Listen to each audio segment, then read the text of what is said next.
अस्सलाम वालेकुम friends, welcome back to Top Smarties. Drama serial में तेरा शायद ये पहला ड्रामा होगा जिसमें माँ बेटे के लिए विलन का रोल अदा कर रही है। उसे कोई फिक्र नहीं, कोई फर्क नहीं पड़ता बेटा कहाँ से कमा कर ला रहा है, कितना ला रहा है, लेकिन उसे अपनी ज़रूरियात, अपनी ख्वाहिशात बेटे की ज़िंदगी से भी शायद भर कर हैं। इसीलिए तो बेटी के लिए जाकर भारी भरकम सेट पसंद कर लिया और फिर कड़े भी ले लिए उसकी सास को चढ़ाने के लिए।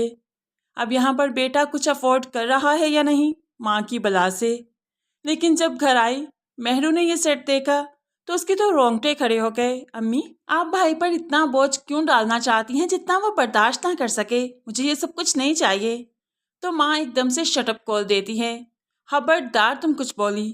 पहले तबिंदा का घर इस जहेज की वजह से ही तो बर्बाद हुआ और अब तुम चाहती हो कि ये रिश्ता इस जहेज की वजह से टूट जाए। अब मैं ये गलती नहीं करने दूंगी। अब वही होगा जो तुम्हारी सास चाहेंगी। दूसरी तरफ कशमाला आज हसन को इनवाइट करती है अपनी खुशी शेयर करने के लिए, क्योंकि उसे बहुत बड़ा प्रोजेक्ट मिला था। यहाँ पर हसन बुके लेकर कशमाला के पास आता है और उसे बताने लगा कि उसका साथ हसन को कितनी खुशी देता है। तो कशमाला भी इतराते हुए कहने लगी, यानी कि ये खुशी तो फिर उम्र भर की है, क्योंकि हमारा साथ उम्र भर के लिए है। हसन यहाँ पर अपनी प्रॉब्लम्स भी डिस्कस करता है, गाड़ी के बारे में भी बताता है कि वो नहीं दे पा रहा, लेकिन फिर भी माँ इंसिस्ट कर रही है गाड़ी के लिए, इतने भारी भरकम जहेज के लिए। तो कशमाला समझाने लगी, गाड़ी दी जा सकती है, अपने बजट में रहते हुए छोटी मोटी गाड़ी दे दो, ज़रूरी तो नहीं कि तुमने लैमोजीन ही देनी है।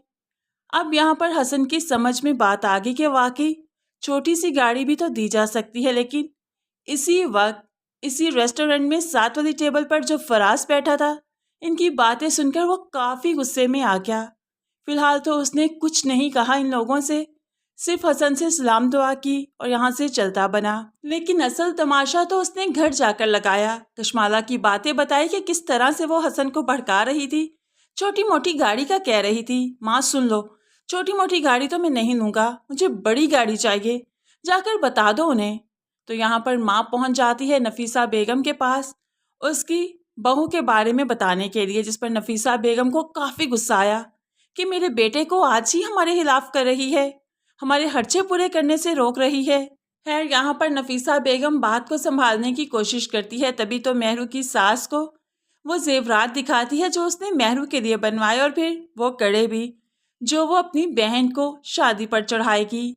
ये सब कुछ देखकर तो बहन की रालें टपकने लगी, लेकिन मेहरू को ये सब कुछ अच्छा नहीं लग रहा। जैसे ही सास बेगम गई, वो तो माँ को फिर से कहती है, जिस रिश्ते की बुनियाद लालच पर है उसका टूट जाना ही बेहतर है, आपको समझ क्यों नहीं आ रही?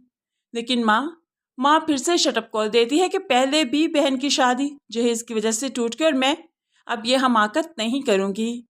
खैर दूसरी तरफ माँ को और तबिंदा को काफ़ी गुस्सा था कशमाला पर। तभी तो कशमाला जब खुशी खुशी हसन से मिलकर घर वापस आई तो तबिंदा से बर्दाश्त ना हुआ, जल्दी से उसके पोर्शन में गई और उसे बातें सुनाने लगी। तुम चाहती क्या हो? क्या भाई अपनी बहनों के खर्चे पूरे ना करे, उनकी शादी ठीक तरह से ना करे? मेरे भाई को भड़काना छोड़ दो, जहेज तो देना पड़ता है ना, हर माँ बाप को देना पड़ता है, तुम्हारे माँ बाप को भी देना होगा। ये कहते हुए अब तबिंदा यहाँ से चली गई और कशमाला देखती ही रह गई कि ये किस अंदाज से बात करती है।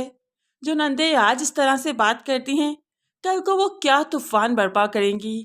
खैर कोई और नंद करे ना करे, लेकिन तबिंदा तो शायद अपनी उजड़ी हुई जिंदगी का हिसाब आगे चलकर कशमाला से ही देगी।